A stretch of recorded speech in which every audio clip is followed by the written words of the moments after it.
So guys, thank you so much for joining me here on our brand new channel, Wonderful Vegan Eats. We're having so much fun here, starting a whole new channel, starting all over again. There's so many of you that are interested in seeing more of our cooking, our foraging, and all of that. So we just decided, it'd be fun to just start a new channel and see how it goes.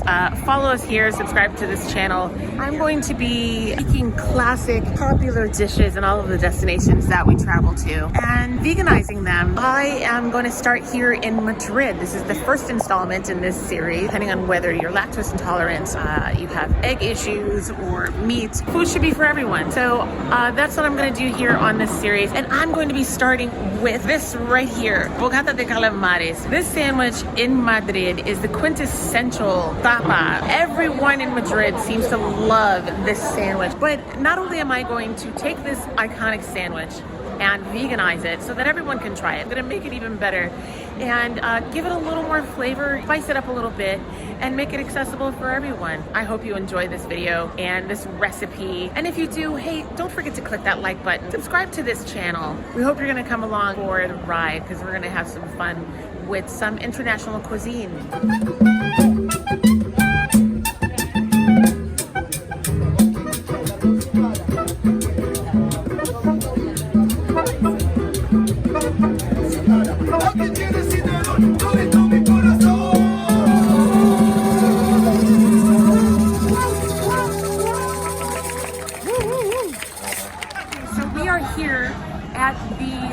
Iconic Mercado San Miguel. It is the gastronomy capital of Madrid. Thousands upon thousands of tourists come here every day. They come here for the food, for the wine, and there are so many things here under one roof. It's incredible. And I'm going to show you a little bit of this market, show you all of the things that are here. A lot of the iconic Spanish tapas that everyone loves. It's hard to decide on what is the most popular tapa in all of Madrid, but I'm pretty sure I've got it on lock. I think it is the calamari sandwich, but I'm going to let you decide. You tell me what you think. Tapa number one is empanadas. Empanadas are great and they're very popular here, but I don't consider that the number one tapa here in Madrid. I think that spot belongs to Argentina. Tapa number two, popular tapas here in Madrid, is the paella. Paella is really, really popular here amongst the tourists. I'm not so sure it's extremely popular with the locals, but I don't think that paella is the most popular tapa in all of Madrid. Paella is from Valencia, Spain. I think that they have the claim to fame for paella. So tapa number three, most popular tapa in Madrid, is the Spanish tortilla. And I think that it is extremely popular amongst tourists and locals alike. Everyone loves a good tortilla. But I think that tortilla is popular all over Spain. Everyone loves tortilla, of course. There's so many variations, especially here at the Mercado San Miguel. But is it exclusively madrileño or from Madrid? No, I don't think so. I think there is one tapa that holds that spot for the most popular tapa in all of Madrid. And I'm not sure if you've been here, but perhaps you can guess. That tapa is the bocata de calamares. This is the most popular tapa, in my opinion anyway, here in Madrid. It's extremely famous and everyone loves it. Kids love it, families love it, everyone has it. There's lines at the door and there are hundreds of tapas bars dedicated just to this one sandwich here in Madrid. Let's go check it out and find out why this sandwich is the most popular tapa in all of Madrid. This place here in Mercado San Miguel, Bocata de San Martin here, is probably the most popular spot to grab yourself a bocata de calamares. Leca? Leca. What language is that? Is it German? Austrian. Austrian. So it's delicious? Leca. Leca. Thank you so much. You heard him. Leca. I'm not sure what leca means. I'm assuming it's delicious, but you seem to really be enjoying it. So let's go back to my home kitchen and let's make a leca plant-based bocata de calamares. And let's see what we come up with. Thank you so much for joining me here in my home kitchen. My Madrid layover was amazing, 24 hours in Madrid. So the idea with this channel, we're going to be doing lots of foraging, learning all about herbs that could be in your backyard, herbs that you might find on the trail while you're hiking and camping. And also, we're going to be taking some of the dishes that I come across in my travels. I'm going to rework those for you guys to the best of my ability. I think that food should be accessible for all people. Everyone. Without further ado, we're going to get started. As you saw earlier in this video, I have deemed the Madrid Bocadillo de Calamari the #1 tapa. For those of you who don't eat seafood, like myself, for those of you who are not inclined to the milk that is used to bread it, we're going to try something a little different. Maybe you haven't heard, but I am a big fan of mushrooms. I love mushrooms for their versatility, for their health benefits. I think mushrooms are going to be perfect for this particular dish. So I'm going to give that a try. There may be a few ingredients that you may not have in your pantry, but follow along. I will leave an ingredients list here for you to do a little shopping in case you don't have these ingredients. Let's just have fun with this and follow along. Let's go. So the mushrooms that we are going to be making our calamari rings out of is beautiful king oyster mushrooms. I have a pound of these. I buy these at my local Asian market. These are going to make perfect calamari rings. We're going to make sure that the texture comes out just like calamari, or as close as we can get. Seaweed for the fishy flavor. Seaweed is amazing. When you're eating fish, eating seafood, it's not the fish that gives it that fishy flavor. Actually, it is what the fish eats. Fish eat algae and they eat seaweed, and that's what makes them taste like the ocean. What gives fish omega-3s? Seaweed and algae. That's where omega-3s come from. So we're going to have fun with this, and let me show you all the other ingredients that we're going to be utilizing in addition to our king oyster mushrooms. And something that you will probably be very familiar with is Old Bay seasoning. Cannot be beat to give you that awesome seafoody flavor. We'll be using a lot of this. My road dust, my own spice blend. Every single ingredient that I need is in this amazing spice blend, and I know you will love it. So if you'd like to purchase some for yourself, for your own kitchen, drop us an email. I also have some hoagie rolls.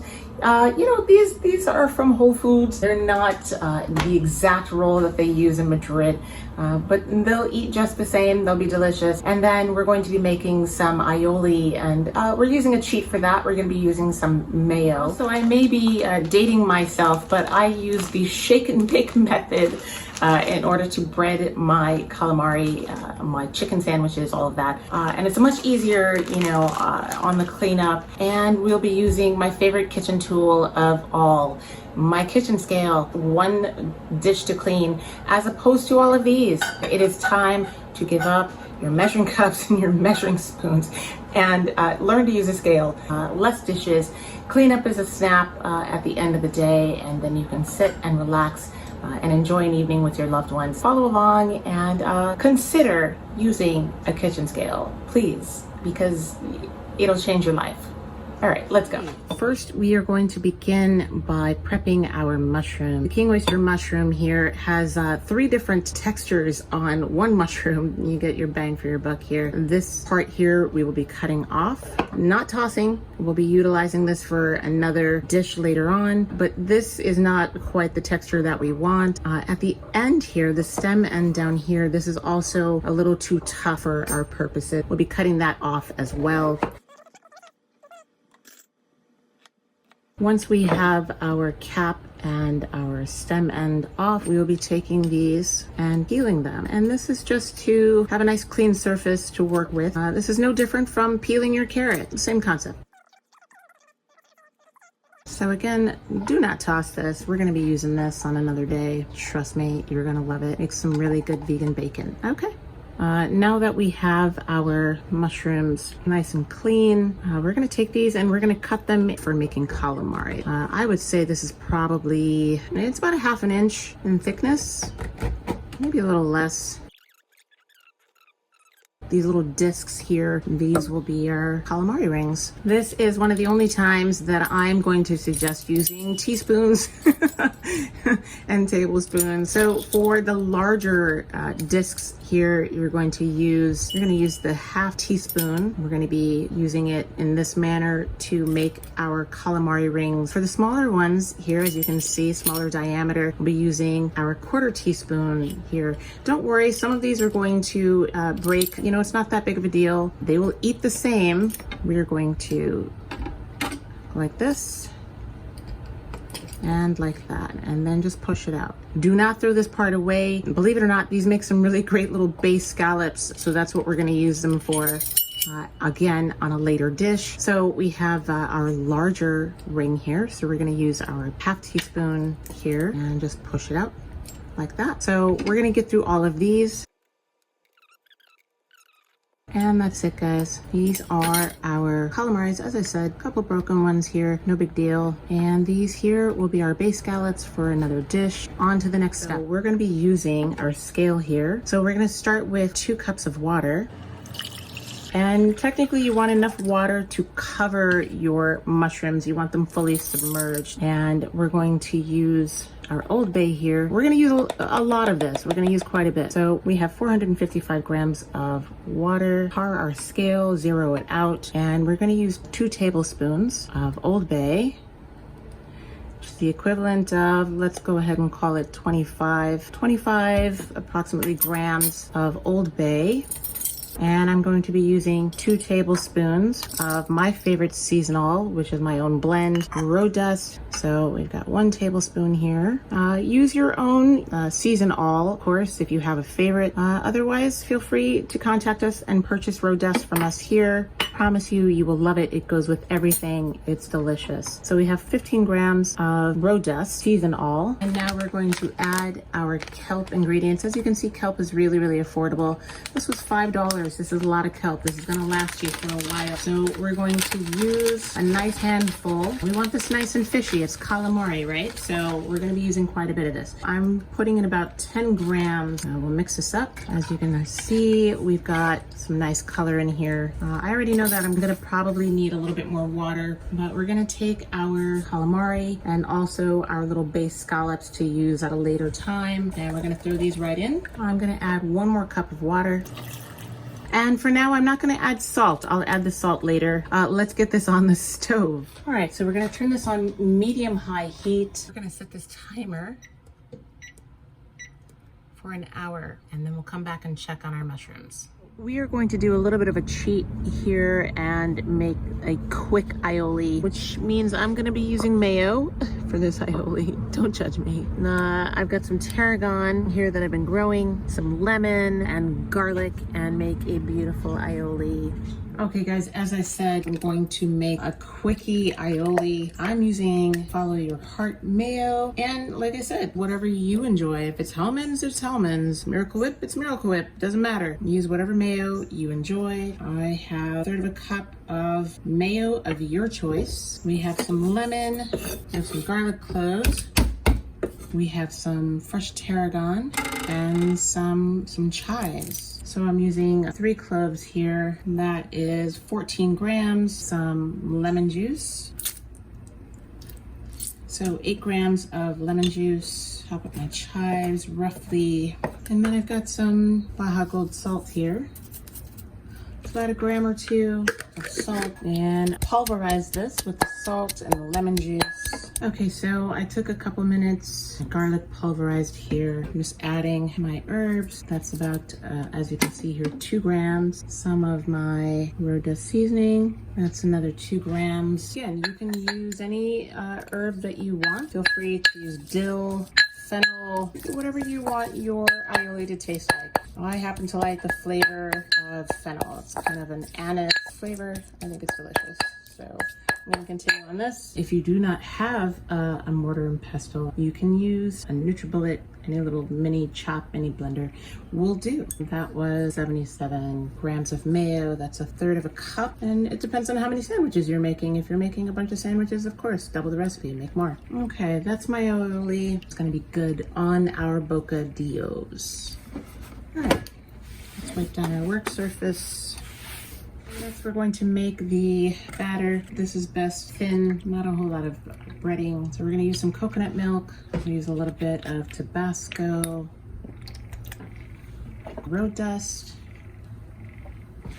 and we're looking about a teaspoon of Old Bay. So that's about half of a container here. I was supposed to measure that. I got a little carried away. So that's gonna be our wet mixture. Okay, so our time is almost up here on our mushrooms. These are looking pretty good. That's about what I want them to be. Got about 5 minutes left on my timer. I wouldn't use anything like olive oil for this, or anything that has a low smoke point. You want to use something like a sesame oil or a grapeseed oil. We keep our flour in the freezer. It's already seasoned. I'll share that recipe with you guys. We're gonna take our mushrooms that are fairly wet. We're gonna dust these in our flour. That's the first step. Get them evenly coated. So now that we have our initial breading here, we get our mushrooms out, preferably a bit quicker than one by one. And I'm just gonna use my hands. It's taking too long. We're shaking off the excess flour, and then we're gonna put our mushrooms in our milk mixture. Use whatever milk you like. So we'll get these nicely coated. And then these will go back in our flour. Drain off the excess. I'm dating myself, but it's Shake and Bake Mama and I help. So I'm gonna put these in here. Give these a nice shake. And then these will be ready to go. Now, I think you can probably bake these. I haven't tried that if you don't want to fry, but today we're frying. So as you can see, these are ready to go. In the meantime, while I'm waiting for my oil to heat up, I gotta tell you, this is my favorite plant butter. I buy this in London. I have not found a source for it yet here in the States. If you have a source here in the States, let me know. Hook me up.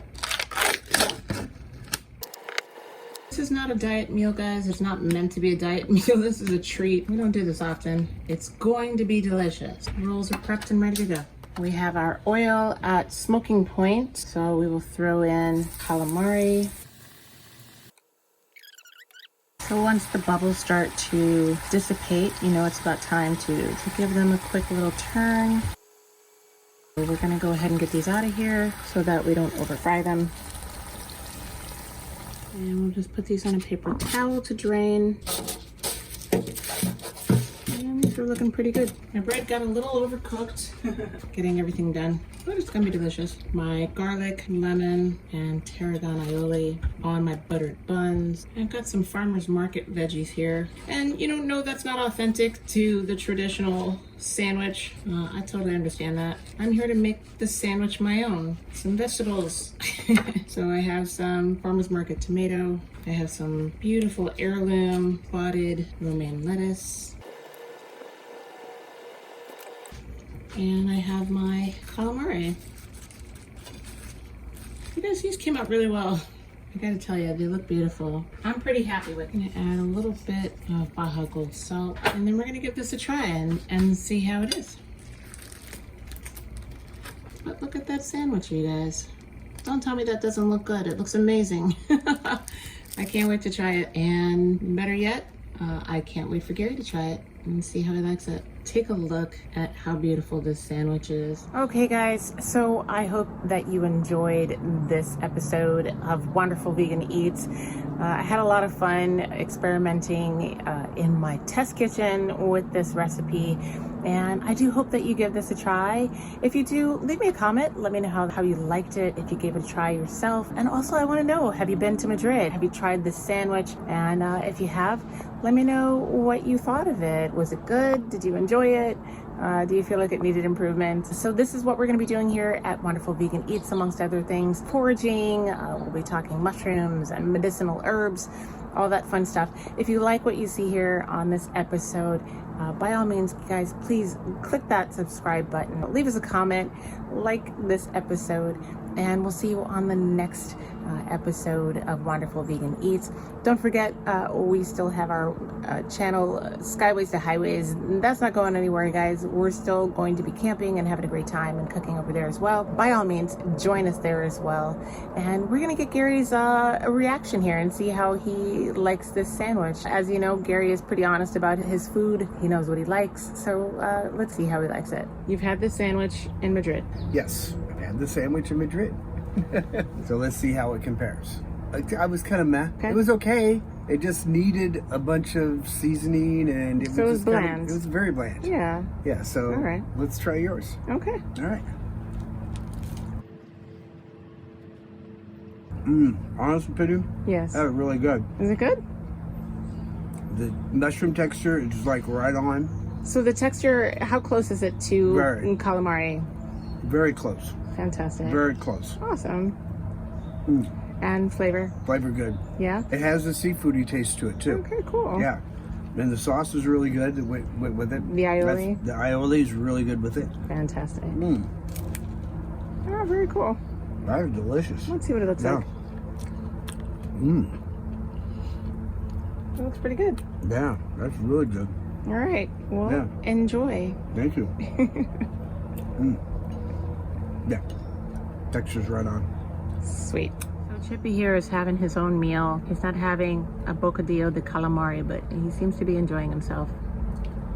I have to tell you, I'm pretty excited about this sandwich. I've been wanting to try this for a while. I've had it before, back when I was a pescatarian, when I ate seafood. I really haven't had it since, so I'm looking forward to finding out how close I was able to get with king oyster mushrooms. Let's give it a try.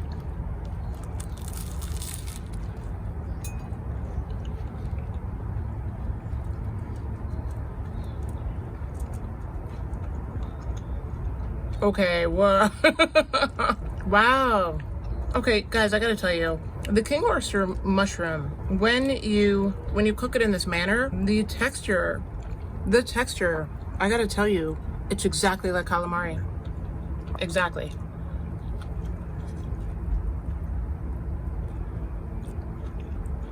I don't know if you can see that.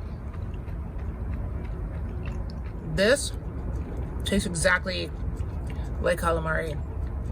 I don't mean to toot my own horn, but I'm tooting. This is delicious. All right, we got some French fries coming. We're gonna finish cooking and enjoy this amazing evening. Thank you so much for joining us here at Wonderful Vegan Eats. If you liked what you see, if you enjoyed this episode, there's gonna be a whole bunch more. So you need to subscribe to this channel so that you don't miss anything. But of course, don't go anywhere. Skyways to Highways is going to continue. We'll have some more camping fun this season, of course. And we'll see you on the next episode. Thank you so much for joining me here on Wonderful Vegan Eats.